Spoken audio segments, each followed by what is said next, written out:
Welcome back, everybody, to another week of Sunday School here at the Lighthouse Church of the Nazarene in Moravia, Iowa, where we're going through the book of Job. This week, we're in Job chapter 21. Now, being in Job chapter 21, that means that after today, we'll be halfway through the book of Job. Now, this week, Job is going to refute Zophar's claim that misfortune is God's punishment upon the wicked. So, last week we heard from Zophar. This week we're going to hear from Job. So, Job chapter 21, let's get out our Bibles and let's follow along. Job chapter 21, verse 1. Then Job answered and said, "Listen carefully to my speech, and let this be your consolation." Now, Job is telling his friends, hey, you can comfort me, not by speaking to me, but how about by listening to me? We all know the cliche. We have 2 ears and 1 mouth, so we can talk less and listen more. Now, that's the way it is. Active communication requires attentive listening. Now, here's a question. Did Job even have to respond to any of these friends? At the very beginning, could Job have just said, you know what, guys, maybe you're right, and just left it at that? Winston Churchill, he had a great quote about this. He said, "You will never reach your destination if you stop and throw stones at every dog that barks." Now, Job didn't have to get into this debate with his friends, but we are blessed that he did because we get to read it. Let's keep going. Verse 3. "Bear with me that I may speak, and after I have spoken, keep mocking." Verse 4. "As for me, is my complaint against man? And if it were, why should I not be impatient? Look at me and be astonished. Put your hand over your mouth." I think this is telling us exactly how bad Job looks right now. That his flesh is rotten. He's covered in worms. And Job's saying, look at me. Be astonished. Look how bad I am. Verse 6. "Even when I remember, I am terrified, and trembling takes hold of my flesh. Why do the wicked live and become old? Yes, become mighty in power." Now, this is the main subject of this chapter that we're going to read here. Why do the wicked live and prosper? Now, Zophar, he described the demise of the wicked. Zophar said the wicked, they're going to die early deaths and wickedness will come upon them and they will be repaid for that. Job, what's he going to do? Job's actually going to describe their prosperity. So, verse 7, "Why do the wicked live and become old? Yes, they become mighty in power. Their descendants are established with them in their sight, and their offspring before their eyes. Their houses are safe from fear, neither is the rod of God upon them." Verse 10, "Their bulls breed without failure, their cow calves without miscarriage." You can sure tell Job was a farmer, can't you? Verse 11, "They send forth their little ones like a flock, and their children dance. They sing to the tambourine and the harp and rejoice to the sound of the flute. They spend their days in wealth and in a moment go down to the grave." Now, this "in a moment," I'm reading out of New King James right here. The NLT and NIV actually take this to go to the grave in peace. It's not that they in a moment go to the grave in judgment. It's that they die quick deaths. That it's not judgment, but the blessing of a sudden death. Now, all these verses speak not of the judgment of God on the wicked, but on the unrighteous living a blessed and carefree life. Now, other people in the Bible had this exact same complaint. Jeremiah, it's in Jeremiah chapter 12. He had this same complaint. He said, Jeremiah 12, verse 1, "Why does the way of the wicked prosper? Why are those happy who deal so treacherously?" Asaph was troubled by this in Psalm 73. Let me turn there real quick. He said, "As for me, my feet had almost stumbled." I'm in Psalm 73 right here. This is a psalm of Asaph. He was also troubled about why the wicked seem to live great lives and God doesn't judge them. And he says that this almost made me stumble. I almost fell away because of this. "But as for me, my feet had almost stumbled, my steps had nearly slipped. For I was envious of the boastful when I saw the prosperity of the wicked." So Asaph was troubled when he saw the prosperity of the wicked. But then if you go to Psalm 3:17, he says, "Until I went into the sanctuary of God, then I understood their end." There are many verses that talk about how the unrighteous actually live pretty good lives. Malachi 3:15 is another one. I'm going to turn there real quick.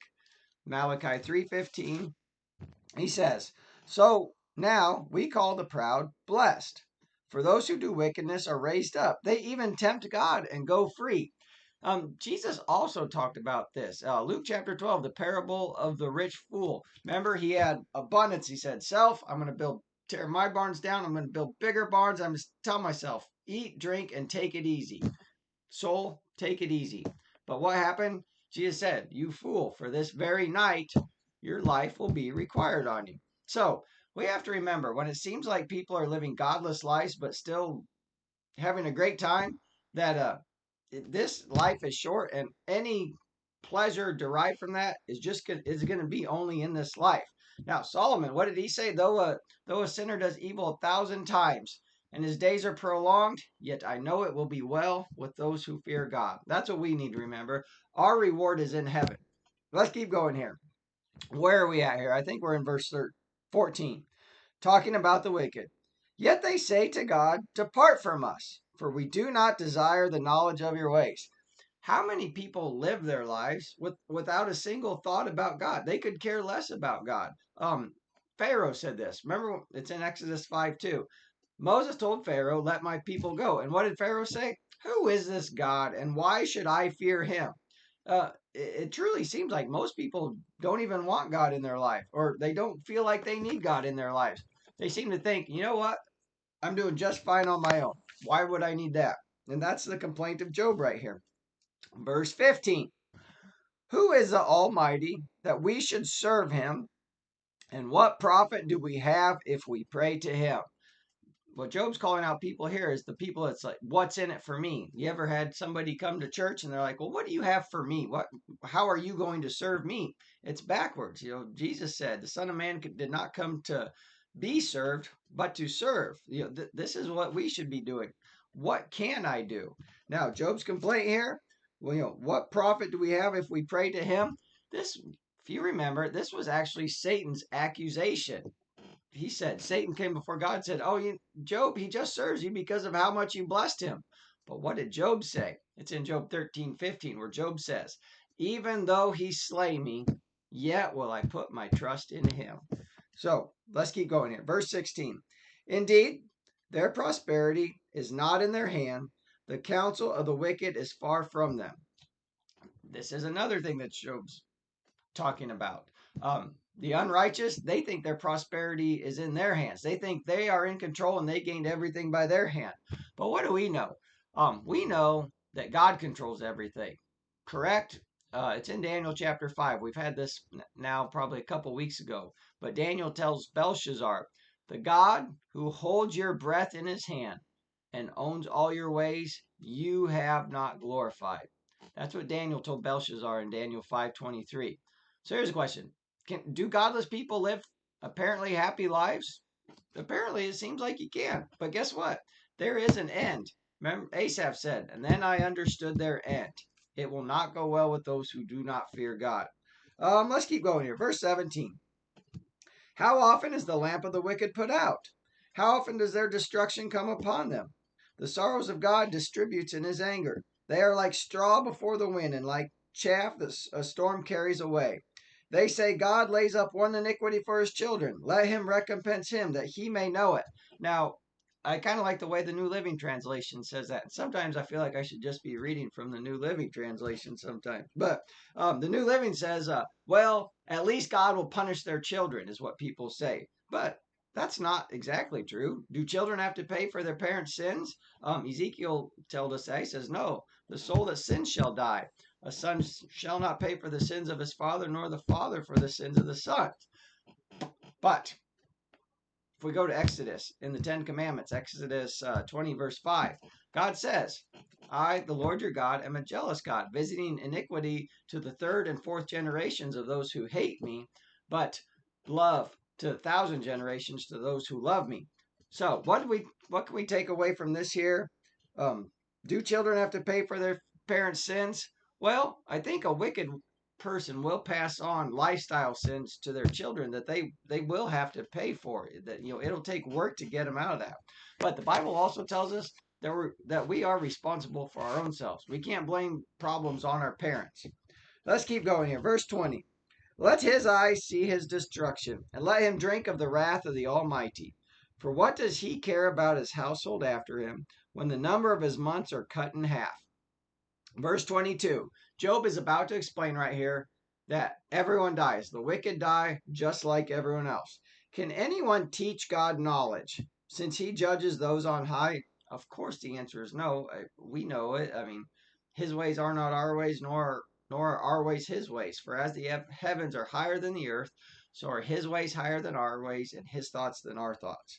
So, can anyone teach God knowledge? Of course not, since he judges those on high. One dies in his full strength, being wholly at ease and secure. His pails are full of milk, and the marrow of his bones are moist. Another man dies in the bitterness of his soul, never having eaten with pleasure. They lie down alike in the dust, and worms cover them. What Job's saying here is some people die in good health, while others die after a long illness. But guess what? We all die. I've heard it said that death is the only fair thing in life. It's the great equalizer. One of my favorite stories in the Bible is in Luke 16, the rich man and Lazarus. The rich man, he fared sumptuously every day. Lazarus, he had the dogs licking his sore, and he ate the crumbs which fell from the master's table. But guess what happened in death? It's the great equalizer. The rich man, he went to Hades, where he was in torment. Lazarus, he went to Abraham's bosom. And what did God tell him? He said, "Hey, rich man, you in your life you had your good things, and likewise Lazarus evil things. But guess what? Now he has his good things, and this is what you have." So Job is saying it doesn't matter how grand your house is, it doesn't matter how much money you have. Guess what? We're all going to die, and we're all going to get buried in a hole. Verse 27. Look, I know your thoughts and the schemes with which you would wrong me. For you say, where is the house of the prince, and where is the tent, the dwelling place of the wicked? Verse 29. Have you not asked those who travel the road, and do you not know their signs? What he's saying, hey, what about have you went beyond your home place here? Have you gotten other viewpoints from people that have seen things other than what you have seen? If we never leave our home place, we have a pretty narrow experience. We have a pretty small field of vision. But people that travel and see other areas of the world and see true poverty, they have a different vision. They have a better perspective of what else goes on in the world. Verse 30. For the wicked are reserved for the day of doom. They shall be brought out on the day of wrath. Who condemns his way to his face, and who repays him for what he has done? Now, is this telling us that we do need to be warning the wicked? Yeah, I think so. I think the Bible does tell us that we need to be evangelizing. We do need to tell others about Jesus. That is the Great Commission, which Jesus told us. Now, do we need to be calling out everybody for their sins? That's going to take some spiritual discernment. One of the great examples of somebody who called out somebody for their sin in the Bible is John the Baptist. And what happened to John the Baptist for that? He got his head cut off. Now, am I saying John the Baptist did anything wrong? Absolutely not. But there will be consequences if you call somebody out for their sin. Let's see, where am I at? Verse 32. Yeah, he shall be brought to the grave, and a vigil kept over the tomb. The clods of the valley shall be sweet to him. Everyone shall follow him, as countless have gone before him. How then can you comfort me with empty words, since falsehood remains in your answers? What Job is telling Zophar and the other two friends is, guys, what you are saying isn't really true. By observation, I can say that is not reality. Not every wicked man gets quickly punished. Not every righteous man lives to an old age. And that's what Job's saying here. Next week, we're going to hear from Eliphaz. We're done for this week. And guess what? We're halfway done with the book of Job. So I hope you enjoyed it. I hope you learned something. And I'll see you the same time, same place next week. Bye.